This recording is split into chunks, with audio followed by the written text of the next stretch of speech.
Shine परिवार के आप सभी कस्टमर, सभी एसोसिएट, आप सभी को Rashid Naseem, chairman shine group का प्यार भरा नमस्कार।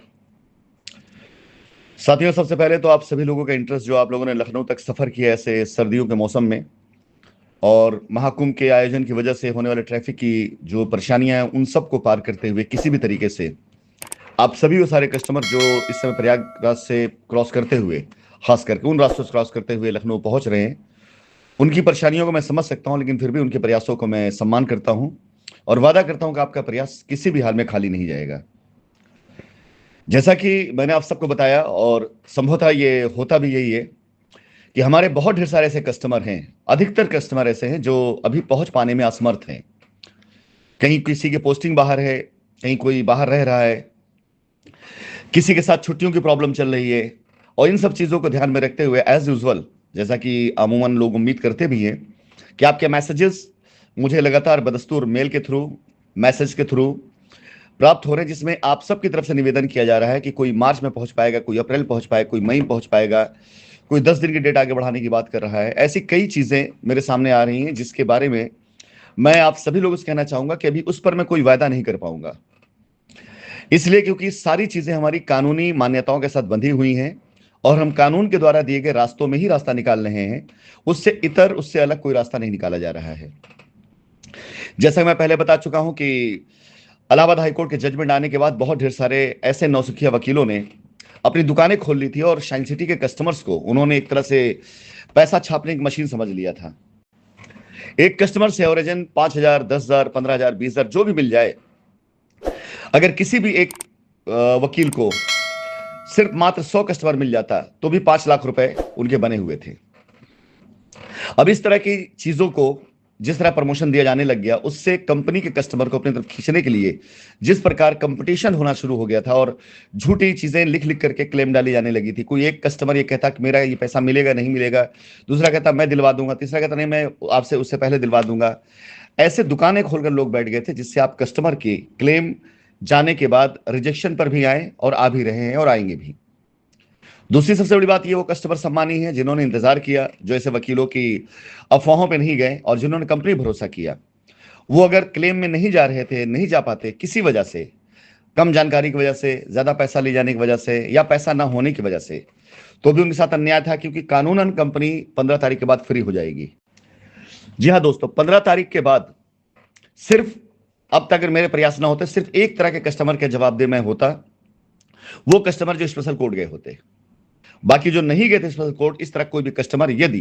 कंपनी कोई आपत्ति या उंगली उठाता, कंपनी उसके ऊपर लीगल एक्शन लेने के लिए पूरी तरीके से सक्षम थी। लेकिन हमने ये ना करके आप सब लोगों को मौका दिया कि आप अगर खुद नहीं पहुंच पाए तो आइए हम ले चलते हैं आपको, और हमने आपकी रिट फाइल करवाने के लिए आपको डायरेक्टली लॉयर की सुविधा दी, जिनसे मिल करके आप खुद अपनी बात रख सके, अपने पेपर जमा कर सके, अपने डॉक्यूमेंट साइन कर सके, सब कुछ आपके हाथ में दिया। सिर्फ इसलिए कि एक दूसरा रास्ता भी हमने दे दिया, कल आप हमसे शिकायत ये ना करें कि लीगल में आप नहीं जा पाए थे, क्योंकि पैसा तो आपने कंपनी को दिया था और आपको कंपनी भरोसा था, कंपनी ने आपके भरोसे को तोड़ दिया। यानी अब हमारे पास एक दूसरे कस्टमर की लाइन और तैयार हो गई, जो कंपनी के द्वारा प्रदत्त की गई लीगल सर्विसेज का लाभ लेते हुए अपने क्लेम को लेने जा रही है। पहली वाली जो लाइन है, जो लीगल डायरेक्ट गए हैं, उनकी लायबिलिटी कितने समय के बाद मिलेगी या नहीं मिलेगी, इसकी कोई गारंटी या जिम्मेदारी लेने वाला कोई नहीं है, और हम आपको ये गारंटी देते हैं कि हमें उन्हें इतनी आसानी से अपना क्लेम पास नहीं करवाने देंगे। 10 साल भी लग जाएगा इस मुकदमे को तो भी हम पीछे नहीं हटने वाले हैं। लेकिन अगर 10 साल पार करने के बाद भी किसी के 10,000 रुपए है, तो 10,000 रुपए 10 साल के बाद ही उसे मिलेगा, उससे पहले नहीं मिल सकता है। जब तक यह मुकदमा खत्म नहीं हो जाता है, तब तक लीगल में गए किसी व्यक्ति की कोई भी अदायगी हो, हम ऐसा होने नहीं देंगे।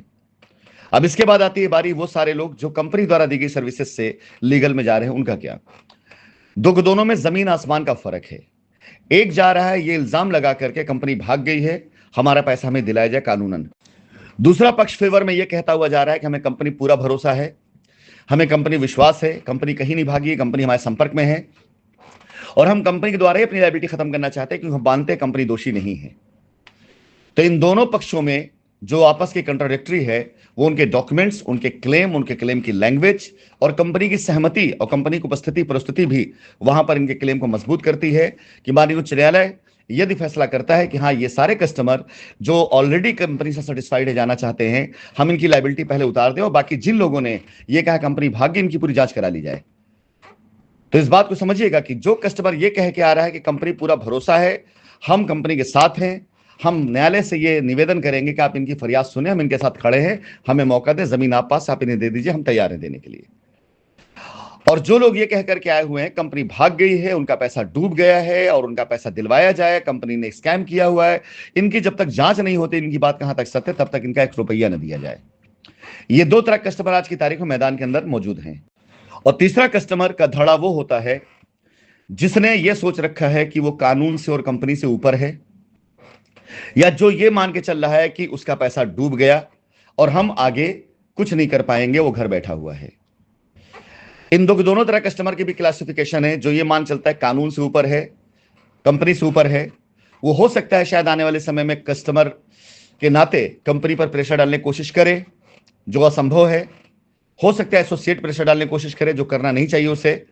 ये कानूनन अपराध होगा। जी साहब, 15 तारीख के बाद यदि कोई भी कस्टमर कोर्ट कचहरी नहीं आया और वो अगर कस्टमर के नाते किसी एसोसिएट को धमकाता है और पैसा उसका कंपनी अकाउंट में अगर आया हुआ है तो ये कानूनन गलत होगा। पैसा अगर आपका उसके अकाउंट में गया है तो ये चलने वाली चीज है, लेकिन यदि उसका पैसा कंपनी अकाउंट में आया है तो ये कानूनन अपराध होगा पूरी तरीके से। तो ये ध्यान रखिएगा, 15 तारीख की डेट आपके लिए वाकई बहुत महत्वपूर्ण है और हमारी कोशिश होगी कि ये तारीख अब बढ़ने ना पाए। अब आती बारी उन कस्टमर की जो असमर्थ हैं 15 तारीख तक पहुंचने में, लेकिन निर्दोष हैं, कंपनी के साथ जाना चाहते हैं लेकिन जा नहीं पा रहे, उनसे मैं सिर्फ यही कहूंगा कि आपको तब तक शांति के साथ इंतजार करना पड़ेगा जब तक कंपनी लीगल बाध्यताओं को पार नहीं कर लेती। कंपनी आगामी माह में अपना फिर से रिवाइवल का एप्लीकेशन डालने जा रही है। हां दोस्तों, यह आपको बताते हुए मुझे हर्ष हो रहा है कि मार्च के महीने में कंपनी अपने रिवाइवल के एप्लीकेशन डालने जा रही है, जिसमें कंपनी को हम रिवाइव करेंगे, नए तरीके से चलाने के लिए पूरा प्रबंध कर चुके हैं। हम पूरी तरीके से कंपनी वापस लाने की तैयारी हो चुकी है। पूरी तरीके से कंपनी अपने काम को हिंदुस्तान में स्टार्ट करने जा रही है और इसका प्लान तैयार करके हम सुप्रीम कोर्ट के माध्यम से हम अपने रिवाइवल को स्टार्ट करने जा रहे हैं, ताकि हमारे कस्टमर जो हमारे साथ खड़े हैं, हम उनकी लायबिलिटी उतारते हुए, उनको अच्छी उच्च कोर्ट की सर्विसेज देते हुए, उन्हें सेवा देते हुए अपने काम को हिंदुस्तान में फिर से एक बार स्टार्ट कर सकें। तो दोस्तों, ये 3 तरह के कस्टमरों को मेरा यही संदेश है जो लीगल में जा चुके हैं। आपको ऑल द बेस्ट, ईश्वर आपके पैसों की और आपकी रक्षा करे और आप अपने वकीलों संपर्क बने रहें और उनसे सवाल जरूर करते रहें, आप पैसा कब मिलेगा, कब दिला पाएंगे पैसा आपका वो, और उनसे कोई एक निश्चित तारीख लेने की कोशिश करें। दूसरे नंबर कस्टमर जो हमारे साथ कंपनी द्वारा दी गई लीगल सर्विसेज फायदा लेते हुए लीगल में गया, उनके लिए मैं बैठा ही हूं जवाब देने के लिए। आपको हमारे काम दिखाई देंगे, आपको रिजल्ट दिखाई देगा। जून 2025 तक हमने आपसे वादा किया है, तो हम तब तक लायबिलिटी मैक्सिमम उतार चुके होंगे। तीसरे नंबर कस्टमर जो हमारे इंतजार बैठे हुए हैं और बिल्कुल शांति से बैठे हुए हैं, वाकई में आपका सब्र, आपके इंतजार का फल आपको मिले, ये हमारा प्रयास होगा। लेकिन कानूनन आपकी कोई भी अब हमारे ऊपर दावेदारी नहीं रह जाएगी 15 तारीख के बाद। और वो कस्टमर जो इन सब से बाहर निकल करके ये सोचता है कि हमको कंपनी से, कानून से कोई लेना देना नहीं है, यदि उसका पैसा कंपनी अकाउंट में आया हुआ है तो ये मान के चले किसी प्रकार से वो अपना दबाव किसी के ऊपर भी डालेगा, चाहे कंपनी पर चाहे एसोसिएट पर, वो गैर कानूनी होगा, क्योंकि कानून के द्वारा दिए गए रास्तों का उसने पालन न किया। और अगर वो गैर कानूनी काम करता है तो वायलेशन ऑफ कोर्ट होगा, कंटेम्प्ट ऑफ कोर्ट होगा, वायलेशन ऑफ ऑर्डर होगा और इस वजह से उसके ऊपर केस बन सकता है।